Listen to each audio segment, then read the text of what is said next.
How long after that before you noticed that, or you realised that you had to be moved elsewhere?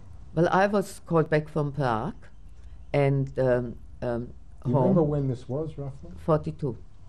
Early or?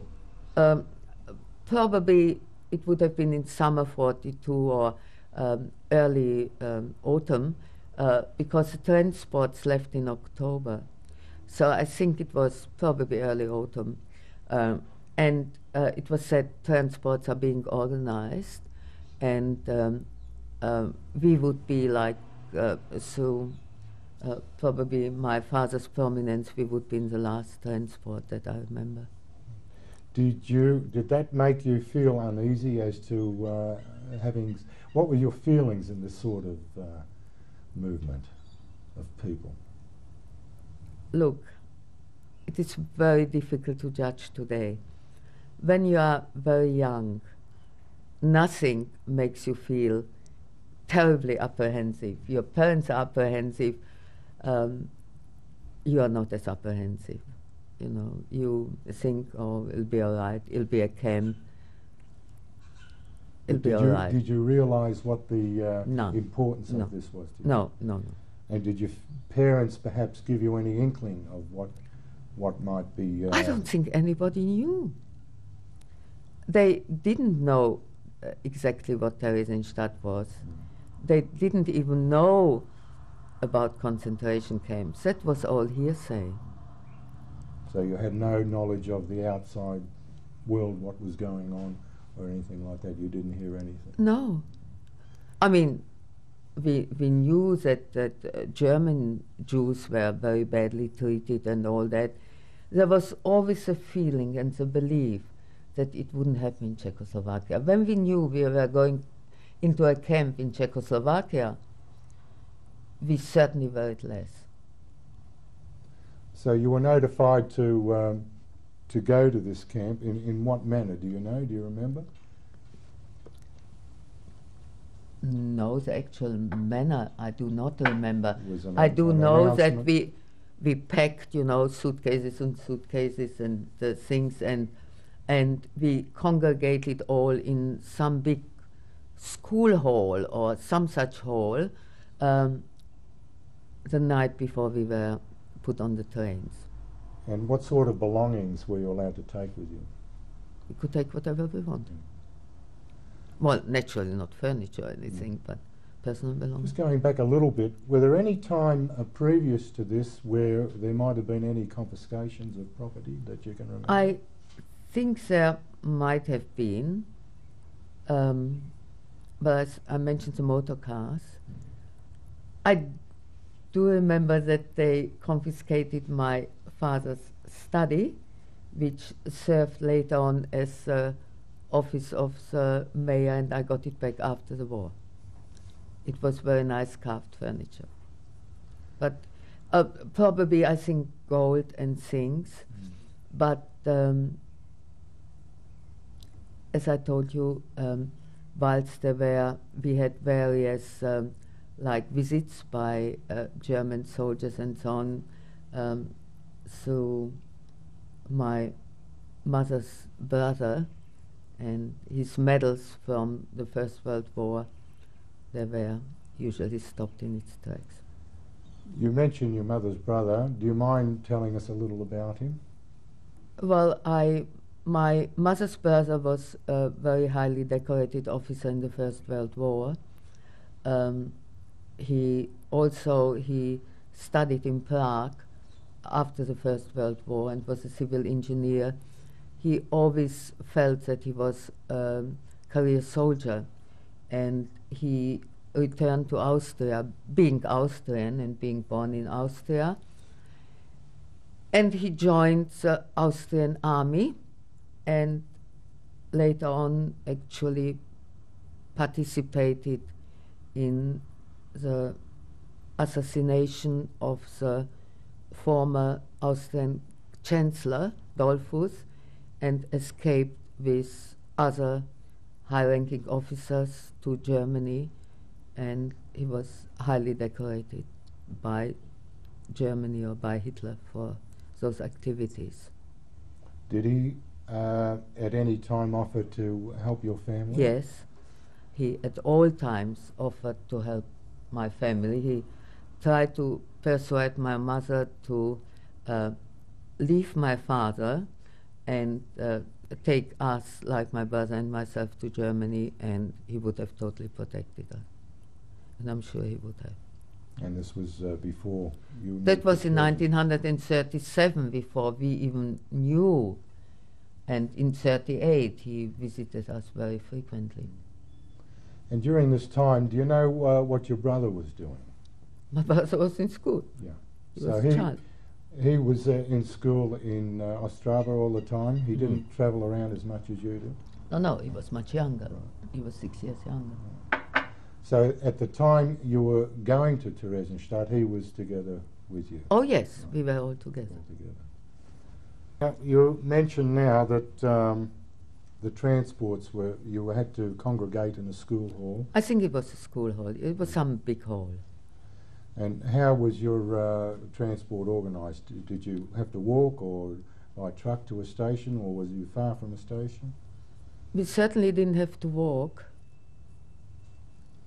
I can't remember how we got to the station, quite frankly, but I can't remember walking. Oh, we couldn't have walked. We had far too many suitcases. Probably we were transported somehow. At this stage, were you wearing a yellow badge yet?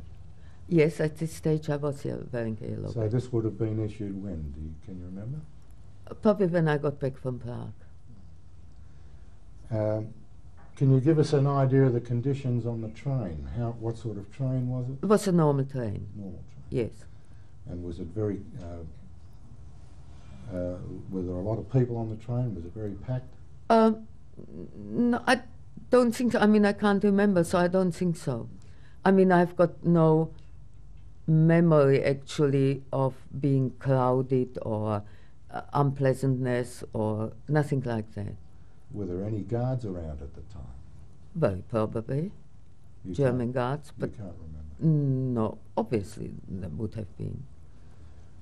But I can't remember anybody hassling us or anything like that. That I can't remember. Right. So you're telling us that you felt this was probably one of the last transports?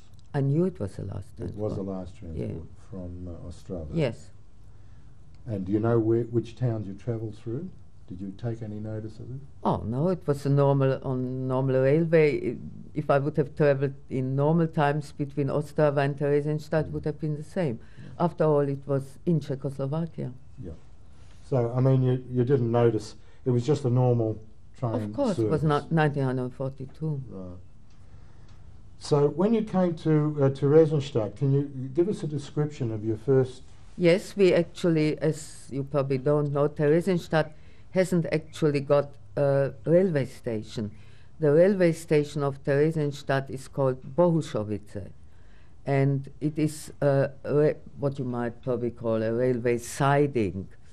And the train stopped there, and everybody got off the train, and it is very close to Theresienstadt. And the people and the luggage were loaded on trucks. Some people walked. It isn't terribly far. And were there many guards around at the time? What can you remember of that? I actually remember best that there were some young men that I did know from Prague that were already in Theresienstadt, and they were on the station, and they helped us. And yes, there were guards around. There was, I think, Seidel was there at the time. Yes, he probably was. He was a commander of Theresienstadt with his Alsatian, but there were very few Germans in Theresienstadt. There were mainly the Czech gendarmes. So the Czech gendarmes were mostly in charge at that time? Yes, yes. So did you have to do anything particular when you got off the train? No, just walked to Theresienstadt. So no one went through your luggage or anything like that? Not yet. When we arrived in Theresienstadt. So you told us that Seidel himself was there at the station? He often was there. Often was there. So that you came into Theresienstadt. Can you remember how you were allotted your barracks or your Well, building? when you arrive in Theresienstadt, everybody that arrived in Theresienstadt went, as I mentioned before, Theresienstadt was a fortress from the times of Maria Theresia, the Austrian Empress. And around the perimeter of Theresienstadt, there are various military buildings, small fortresses, and every transport went to one particular fortress, which was called the Aussig. Aussig is a town in the Sudetenland, in Czechoslovakia, and each of these little fortresses was called after a German town. Anyway, everybody went to the Aussig Kaserne, and their luggage was searched, and depending on what the contraband at that particular time was taken out of the luggage if it wasn't very well hidden. Can you explain what you mean by contraband? Contraband, in Theresienstadt, contraband meant articles that the Germans at this time particularly wanted or needed, and that was taken out of the arrivals' luggage. I cannot remember what the contraband was at the time. It could have been soap at one stage, it could have been chocolate at another stage, it could have been fur, it could have been woolen garments, but not all of that together. You know, the contraband changed. And then we were, from that small fortress, we went into Theresienstadt. We were given vouchers where we were to more or less live in Theresienstadt, and that was it, and that's where we went. Can you remember any particular place that you lived there? Was there a name given to it? Yes. I wasn't aware, of course, at the time that how other people lived, but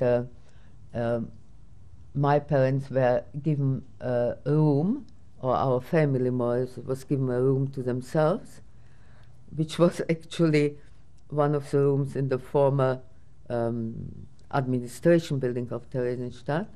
That's where we were. But I didn't stay there. My brother did, my parents did. I didn't stay there because once I started working in Theresienstadt, I lived with all the girls of my group in a very large room in another fortress called Hamburg.